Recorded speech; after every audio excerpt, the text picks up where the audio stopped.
अध्यात्म विज्ञान कोई धर्म या संप्रदाय नहीं है, ये स्पिरिचुअल साइंस है जो कुदरत के कानून पर आधारित है। ये विज्ञान पूरे ब्रह्मांड के सभी रहस्यों को उजागर करता है और जीवन के सभी पहलुओं को समझने के लिए एक नई दृष्टि देता है।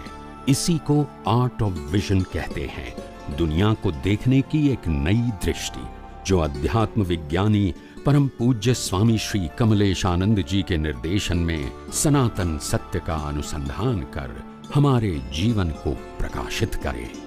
जय सच्चिदानंद। લાગે છે બિગિનિંગ અને એન્ડ લાગે છે એવી રીતે આપણું જીવન પણ અનેક પ્રકારના કર્મોના શૂટિંગ થી થયેલું છે અને બધા શૂટિંગો ભેગું કર્યું એનું નામ લાઈફ છે। હવે એક એક પ્રકારના એપિસોડો પૂરો થાય છે, આપણે શું કામ એ એપિસોડ પૂરા થયા એને જોવાની જરૂર એમ પૂછું છું। બરાબર। એપિસોડ પતી ગયો હવે આગલી વાત, પછી આગલી વાત, પછી આગલી વાત, પાછલું શું કામ જોવો છો? આપણું કહીએ એના કરતા મને થાય છે કે પ્રાપ્ત થયેલું છે, કારણ કે આપણું ત્યાં થોડું એટેચ થઈ જાય। એટલે આ તો વ્યવહારથી કહું છું, આપણું એટલે પ્રકૃતિનું આપણું બોલીએ ને ત્યાં પછી બધા સ્લીપરી સંજોગો ઉભા થાય, જ્યાં જાણીએ કે આ પ્રકૃતિનું પ્રાપ્ત થયેલું। આપણું એટલે આપણું પોતાનું નથી, પ્રકૃતિનું છે, પણ પ્રકૃતિમાં આપણે ભળી જઈએ છીએ આપણે, એટલે આપણું થઈ જાય છે, ભળી જઈએ ત્યારે। નહીતર તો આપણે પ્રકૃતિ સાથે કોઈ લેવા દેવા નથી। પેલું વિનાશી છે, આ અવિનાશી છે, પેલું એક્ઝોસ્ટ થઈ રહ્યું છે ને આપણે તો શાશ્વત છીએ। કરેક્ટ। તો હવે રિસર્ચ ક્યાં કરવાની રહી? રિસર્ચ એ કરવાની રહી કે જ્યારે તમે રિલેટિવ સત્યથી ઉપર જશો ત્યારે જ તમને બ્રહ્માંડનું રહસ્ય ખબર પડશે। બ્રહ્માંડનું રહસ્ય એટલા માટે જાણવાનું છે કારણ કે આ પ્રકૃતિના રિલેટિવ સત્યમાં ઊંડા ઉતરીએ જ નહીં પછી। બરાબર છે। હવે રિલેટિવ સત્ય નહીં રહસ્ય જાણો તો ઊંડા ઉતર્યા વગર રહેવાના નથી, કારણ કે તમે જુઓ સામાન્ય માણસોની રેડિયસ શું છે? સર્કલ, પ્રકૃતિનું સર્કલ, એમાંથી બહાર નીકળતા નથી।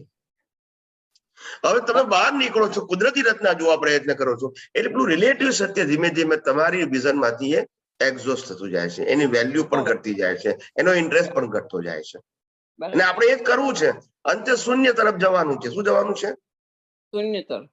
રિલેટિવ સત્યની વેલ્યુ 0 થવી જોઈએ આપણી દ્રષ્ટિમાં। રિલેટિવ સત્ય ભલે રહે પણ વેલ્યુ 0 થશે, બસ તો કુદરતી રચના સમજાઈ ગયું, તો પછી આ બાજુ આત્માનો અનુભવ બાકી રહ્યો ખાલી, અને એ પણ ઓટો મોડ હશે। પછી શૂન્ય એટલે શું? શૂન્ય એટલે વેલ્યુ જ નહીં, એ તો બહાર રિલેટિવ સત્યની વેલ્યુ નહીં। હા, તો બસ રિલેટિવ સત્યની વેલ્યુ 0 થાય તો જ સનાતન સત્યની વેલ્યુ 0 થાય ને। શું કહ્યું છે? સનાતન સત્યની વેલ્યુ શું? તો હીરો એટલે લાઈક અ વેલ્યુએબલ એમ। બરાબર। આ 0 થાય તો જ આત્માની કિંમત સમજાય। જ્યાં સુધી રિલેટિવ સત્યની વેલ્યુ સમજાય ત્યાં સુધી આત્માની વેલ્યુ કઈ રીતે સમજાય? આ સમજાય એમ કહું છું હું, ખાલી વેલ્યુ 0 કરવાનું કહું છું, ત્યાગ કરવાનું નથી કહેતો। વેલ્યુ તો સનાતન વિજ્ઞાન ફોલો કરે પછી જ થશે, કુદરતી રચના જોશે પછી। એટલે આ પ્રોસેસ છે। આ શું છે? વેલ્યુ ઘટાડવાની અને વે ટુ 0 કરવાની એક પ્રક્રિયા છે, અને એ પ્રક્રિયા તરફ આપણે બધા આગળ વધી રહ્યા છીએ। બરાબર છે। તો આ 5 તત્વ પૃથ્વી, પાણી, તેજ, વાયુ, આકાશ, એનાથી આપણો દેહ મળે છે, મન, વચન, કાયા પ્રાપ્ત થઈ છે, એ પંચ મહાભૂત। હવે એનાથી ઉપર એ સર્કલ છે આખું, હવે એનાથી આખું સેન્ટર એટલે હું શુદ્ધાત્મા છું।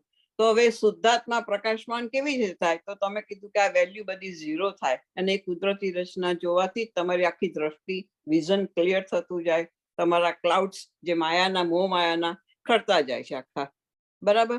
હવે એનાથી આગળ કેવી રીતે પહોંચાય? હવે આત્માને તો દર્શન, જો કહું વેલ્યુ 0 થવીનો મતલબ શું થાય? અત્યાર સુધી આપણને એવું લાગતું હતું શરીરને આધારે હું છું, સંબંધોને આધારે હું છું, સત્તાને આધારે હું છું, સાધનોને આધારે હું છું, સંપત્તિને આધારે હું છું, ડિગ્રીને આધારે હું છું, એવું આપણને લાગતું હતું। જે દિવસે આ બધાની વેલ્યુ 0 થઈ જાય ત્યારે તમને સમજાશે મારા આધારે આ બધા છે।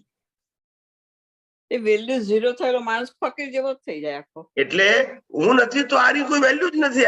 આજે મારા આધારે ચકેલા છે ને કોઈની વેલ્યુ નથી, પણ હું છું તો રહેલું છે. હું છું તો શરીર છે, હું છું તો સંબંધો છે, હું છું તો સંપત્તિ છે, હું છું તો સાધન છે. હું નથી તો કશું નથી.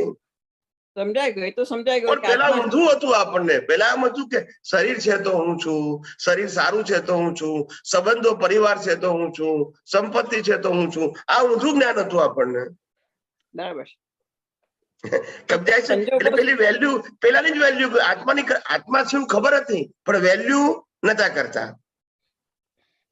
જી. તો પછી હવે નોર્મલ ક્વેશ્ચન છે. સોરી હા. બોલો બોલો. હવે સર્વની વેલ્યુ 0 થઈ ગઈ. જે આપણે જોઈએ છે કે તમે રાજચંદ્ર નું બોડી કેવું આવું હતું Shukla. No importance of anything for survival they were living.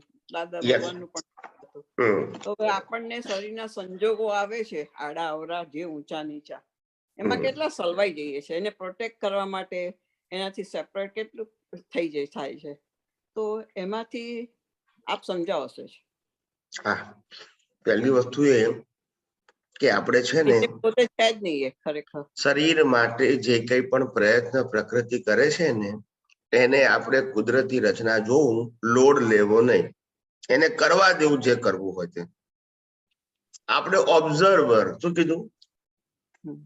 Doer પણ નહીં અને ઓનર પણ નહીં અને સફરર પણ નહીં. જી. ઓબ્ઝર્વર. શું થઈ રહ્યું છે જોયા. બસ. અને પ્રકૃતિ થાકશે. ઘણી વખત લોકોને લાગે આમ નશો ચડે ને, નશો એટલે દારૂનો નશો નહીં, ક્રિયા કરવાનો નશો.